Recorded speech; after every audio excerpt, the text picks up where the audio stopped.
क्या है, मैं आरिफ हबीब को लेता हूं समाजवादी पार्टी से। अरे भाई क्या बोले भाई, आपने समर्थन नहीं दिया आम आदमी पार्टी को, और यहाँ पर आम आदमी पार्टी कांग्रेस में पट नहीं रही है, खुलकर बयान आ गए फर्जीवाल फ्रॉडकिंग।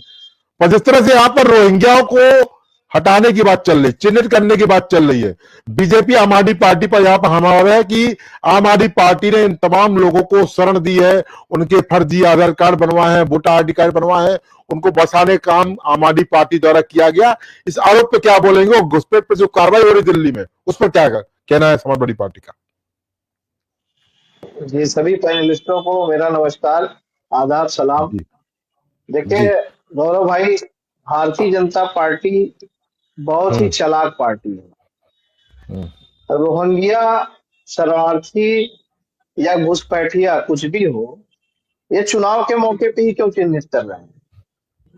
आज दिल्ली का चुनाव है 1 महीने के बाद, और आज आप चिन्हीकरण करने का काम कर रहे हैं, और वो भी एक ही समुदाय में सब बोल रहे हैं, एक ही समुदाय में एक ही धर्म विशेष को ढूंढ रहे हैं आप।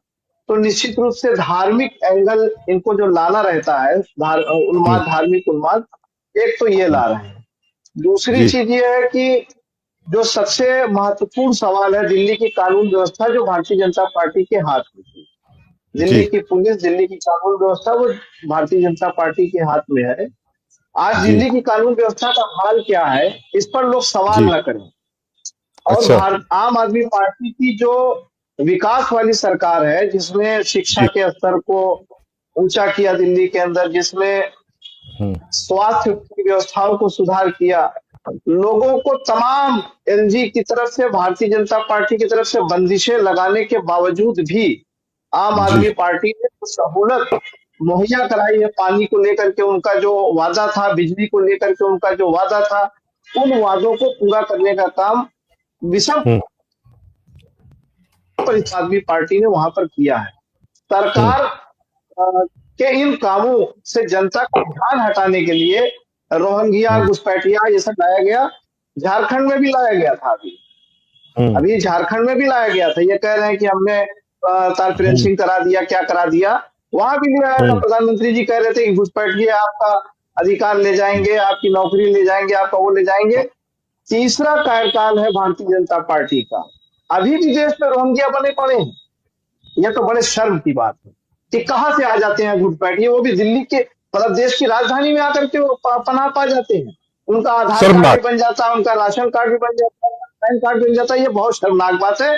ये कानून व्यवस्था, ये सुरक्षा की दृष्टि से भारतीय जनता पार्टी की सबसे बड़ी विफलता है। अरे भाई, इस सवाल में अरे भाई, इस सवाल में ले लीजिए, फिर इमरान भाई यहाँ पर आ चुके हैं, फिर यहाँ पर टूट जाएगा।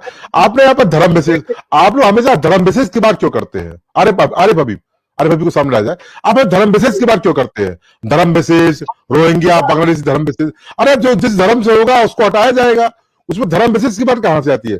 बात रोहिंग्याओं की हो रही है, बात बांग्लादेशियों की हो रही है, वो किसी धर्म से हो, पर आप लोग धर्म का चश्मा क्यों ओढ़ लेते भाई यहाँ पर? सवाल यही तो मैं कर रहा हूं आपसे कि भारतीय जनता पार्टी ऐसे मुद्दे क्यों उठाती है जिसमें धार्मिक एंगल और धार्मिक उन्माद पैदा हो, और रिएक्शन किससे बनेगा, किस जाति से बनेगा, किस धर्म से बनेगा, इनको मालूम है।